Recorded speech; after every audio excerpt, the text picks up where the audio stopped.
Hello, everyone. Hello. So nice to see you joining me this afternoon. And if you're looking at the recording, still nice to have you joining me. I am Dr. Deborah, nonprofit strategist and funding coach and award-winning fundraiser. You know, I just a little while ago I had a problem saying award-winning fundraiser. I used to feel a little embarrassed, but a great man, one of my clients, told me that I should not feel uncomfortable saying that if it is true. And it is true. I am an award-winning fundraiser. And I thank you very much, Mr. Jimmy Finch. I thank you very much for telling me that. It kind of caught me off guard. And people, many of you know that I am a pastoral psychotherapist. So I do think about a lot about the things we think about, you know, and how we feel about ourselves. And I didn't even notice that I would hesitate every time. Good afternoon, Facebook user. Not sure who that is, but good afternoon. Thank you for joining me. But when he said that to me, I hadn't noticed that when I say award-winning fundraiser, I kind of hesitate because I didn't want people to think that I'm bragging. But now that he asked me that question, he said, "Is that true?" Yes, I am an award-winning fundraiser. He said, "Well, you shouldn't feel bad about." He asked me, he said, "Do you feel bad about saying that?" And I noticed something in myself. Yeah, I do feel a little embarrassed a little bit when I say it. But so again, I thank you, Mr. Jimmy Finch, for helping me to get over that. So let me get started here. As you know, this show, I welcome you to a nonprofit nugget with Dr. Deborah, where I'll just be giving you a little something to chew on. Not much, but just a little something. Don't want to give you too much too fast. So I'm going to give you a little something to chew on. And thank you. Yeah, that's what he told me. I shouldn't feel bad. And that's something. As a new client, he actually said that. He asked me that question. Hi, Michelle. Michelle DeWitt. You guys, she just launched she had her official launch this past Saturday. Hi, Lisa Santiago McNeil. That's Lisa is my vision coach. I call her my vision coach because really, to be honest, if it wasn't for her, it would be difficult for me to see the vision of what God has planned for me. Because a lot of times we can see the vision for other people, but not for ourselves. But Lisa helped me to actually flush this all out when she asked me, "What do you have in your hand?" When I told her, "Lisa, I want to be in business for myself," she's helped me to start both of my businesses, Dr. Deborah for Healing under Healing and Empowerment Ministries, and helped me. She published my book, Get Free, Stay Free, which is one of my programs is named after that book. So love you, Lisa. You know that. And Michelle DeWitt is one of my clients. She actually did her official launch of her nonprofit, and it's Unbreakable Faith. And they service almost the same thing that one of our programs do. They service youth and young adults who have been through sexual trauma. So, as you know, what we do in the nuggets is we cover some of the questions that I get throughout the week or from my clients. In my inbox, I get emails. Sometimes people even text me or call me, and they share with me things that they may be struggling with or concerns about or just want to learn more about. Don't have to be a concern, just to learn more. And so I try to answer those questions right here on a nonprofit nugget with Dr. Deborah. And today's question that I have, and I got this from more than one person: how do I attract participants for my program? Participants, not donors, not so this one was a little different for me, but I've had to do this too as a director. Participants to take part in your program. You've gotten this grant, or maybe you got a donation, and now you need to do the work, right? You need to do something. You need to find people to take part. And because many of us, when we start a nonprofit, I feel all of us, we started in order to do good on behalf of others. But many times once we have launched our programs, you'd be surprised to find that we struggle to find those people whom we seek to serve. You wouldn't think it to be an issue. You would think if you build it, they will come, but that's not always the case. Hi, Melissa. Melissa, it was so nice to see you today. It really was. It did good to get a Melissa hug today. It really did. And I look forward to our packing party. Fellowship, Michelle, all of you guys will be invited over for a packing party with him fellowship. So we like to think that if we build it, they will come, but that doesn't happen. It doesn't happen like that all the time. First, let me caution you. If you're looking to start a nonprofit, if you haven't started already, make sure that the target audience that you want to serve. Oh, some are embarrassed and don't want to identify. Yes, Lisa, that's the truth. As you know, with me, with healing and deliverance coaching, nobody want to, you helped me to change my name. I don't even really say pastoral psychotherapist. I say healing and deliverance coach, because who wants to go to a psychotherapist? I mean, let's just be honest. Me, myself, I've seen counselors and therapists, but yeah, a lot of people don't want to identify. So it's difficult to find people. Like I said, let me caution you as a nonprofit leader that try not to, even if you have a nonprofit already, when you set up your programs, because having a nonprofit is one thing, creating programs is another thing. Those are two different things. 501c3 is totally different from having a functioning program. But when you set up your program, make sure that you set up a program that actually meets the needs of your community. You know, look at your community, do the research. Oh, you said, did your heart good too? Oh, you got people saving boxes for me. Great, great. Yep, yep. Call them out. Yep, I sure want them there too. You guys will get an invitation. So the thing is that I don't want you to give up when you feel like you can't find the people, because there are still people, but just like Lisa just said, some of them just don't want to identify. And then one of the things also is that you may not be looking in the right places. So I'm going to try to give you some information. These are some of the ideas that I've done with some of the great organizations that I've served, where we're trying to get people in. I've gotten the funding for it, for the organization. Now I turn the funding over for them to do the work, and we don't have people. Funders don't like that, because you're going to give a report as to how you how you used the money, not lost, but how you used the money. So you want to find people to take part in your programs. And these are some of the things I even use with Healing and Empowerment Ministry when I had it running up in Maryland.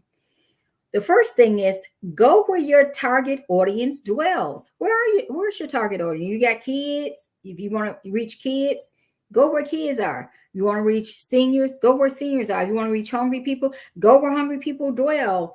You can't be in DC. They call it the uptown downtown divide. You can't be uptown where people get the money to buy their own food and trying to feed people. It's not going to work. You got to go downtown. You may not want to go there. You may have to go east of the river, to go feed some people. And so go where your target audience is. It says if Muhammad won't come to the mountain, then you got to take the mountain to Muhammad, especially when you're dealing with children. Children, how they going to get to you? How's children and youth going to get to you? They got mamas and daddies. That's right. Go where the target is. They got mamas and daddies. People wouldn't believe that the organization that I was just a part of in Washington, D.C., our office was actually in downtown D.C., but they're not down there. We had to go where they were. We had to dwell where they were. So always remember, just because you build it doesn't mean they're going to come. If you're in an area that you look around and you see it's not safe for kids to come, they can't walk across the street, you're not in a community where their mom and them would allow them to go down the street, you're someplace where look like cars whizzing by, they're not going to show up on their own. So they're going to need a parent to bring them, right? So be careful. Go where the people are, whoever it is you want to serve. You're trying to serve seniors who don't even drive anymore. You can't be all the way on the other side of town somewhere. They can't even get to you. So you will have something and they can't get to it. The next thing, connect with their caregiver or partner. And what I mean by caregiver, sometimes with seniors, you may have to talk to their children or with their, whoever is taking care of them, who may have to put them in a car with their walkers or whatever it is and bring them to where you are. Caregiver, again, is a parent. Like I said, parents may have to bring their kids. Why would you talk to a child when you know their mama got to get them there? Why would you talk to a child when their mama got to get them there? All right. Because somebody asked my child to come to something. I asked my son one time when he was invited to a birthday party without somebody even talking to me. I'm like, well, how are you supposed to get there? They ain't talk to me. So you got to talk to the caregiver, the parent, the whomever is in charge to get the people where you want them to be. Next, connect with local, county, and city agencies. Now, I do tell people this. When I first got to Charlotte, I'm in Charlotte right now. When I first got to Charlotte, one of the first things I did with Healing and Empowerment Ministry is get it on the register as a vendor. Got it on the register as a vendor. I was even bound by a non-compete agreement because I was still an employee, but I still wanted to be ready when it was time to be ready. I still wanted to be ready. So I would suggest that you connect with the schools. Go to meetings. Sometimes you have to go to these meetings. You can't just go to the school. All of a sudden you built something and they don't know who you are, but you want them to market your program for you. They need to see you at some meetings. I bet you the school board up in DC knew me better than they knew parents. I didn't even have kids in there anymore. They had grown up, but I still stayed connected with the school board, even considered running for office at one time on the school board. So you got to get connected to those agencies that serve those people whom you're trying to reach. Get connected. Next, connect with other local organizations that serve the same population. I know people have told me that it's difficult a lot of people don't like to partner. You can start off with the larger agencies who really don't care. They've made their way, like the Boy Scouts, Girl Scouts, social clubs, things like that. Or I really do believe in partnering with other organizations. I know sometimes it can be difficult, but there are organizations out there who want to partner, small organizations. And for those small organizations who listen in, I want to tell you, funders love organizations who believe in collaboration. They love organizations like that. I'm going to tell you something about collaboration. Collaboration can pull you money from the state, not your local government. Collaboration in your area can pull bigger money from the state. So you want to collaborate. You want to connect with other organizations. You want to do it together because you can seek funding together. Funders love people who play well in the sandbox. They love to see organizations play well in the sandbox. And so that's just another hint in the funding area, is that when we as funders, and over my 37-year career, I spent probably half of that as a funder, and even as a contractor of the government to do the funding for them. They give you all the money, and then you have to decide who's going to get the sub-grants. It's called sub-grants. So you're the grant manager. And I was looking for people who want the partner so that I can get more bang for my buck. Yeah. So collaborate. Next is leverage. Number 5 is leverage your current participants. I don't care if you got 2 people in your program. Those people know some people. Convince them that bring your friends, invite people. So if you have 3 participants and each one of them brings somebody, if you had a program, 10 people is a lot for a program. Actually, as a funder, we look at 10 and above. Usually 10 and above we consider a pretty solid program, especially when you're dealing with youth and seniors, because we know they're getting some one-on-one in the program. So if you have 5 people, just have them bring one more person, right? And so leverage your current participants. Don't overlook them. Get them involved. Have some type of, who can bring a person. You get to be, reach out person of the week and maybe have something attached to it. But leverage your current participants. Number 6 is use social media and just the media.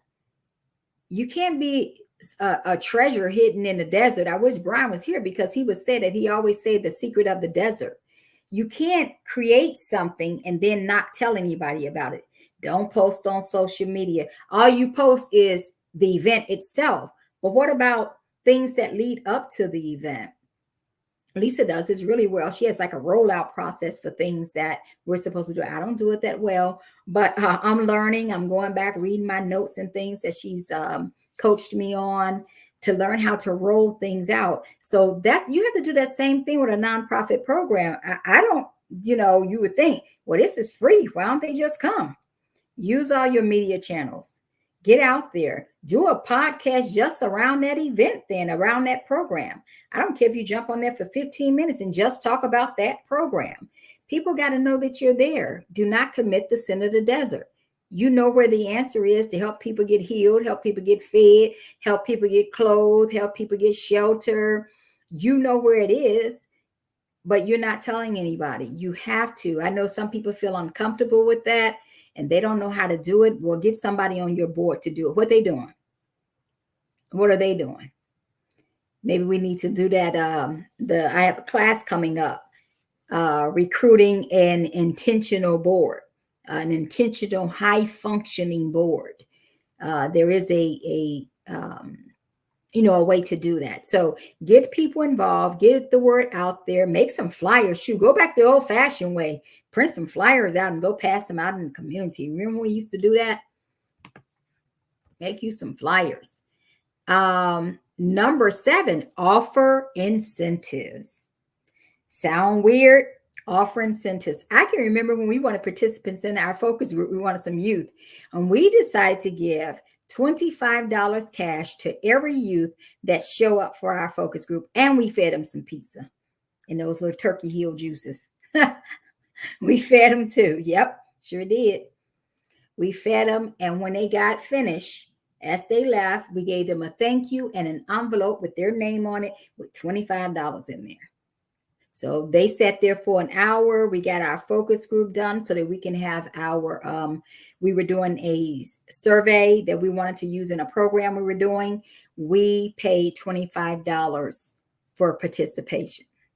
And I'm even partnered with a program right here in Charlotte now that we will be starting. Ooh, is it April yet? Well, we'll be starting next month, actually, and we are going to offer cash incentive to our participants too, our first 10 participants. So incentives are always a good way to go. I think we already got it full. As a matter of fact, the people who say they're going to already be there.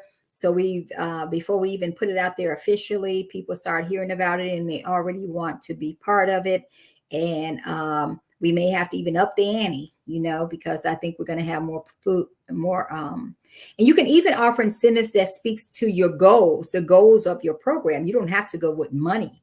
You can offer scholarships, small scholarships, like, $100, like the Jeremy D. Brooks Youth Empowerment Fund. We offer $100 for a young person to do something they wanted to do or attend a program that may be offered.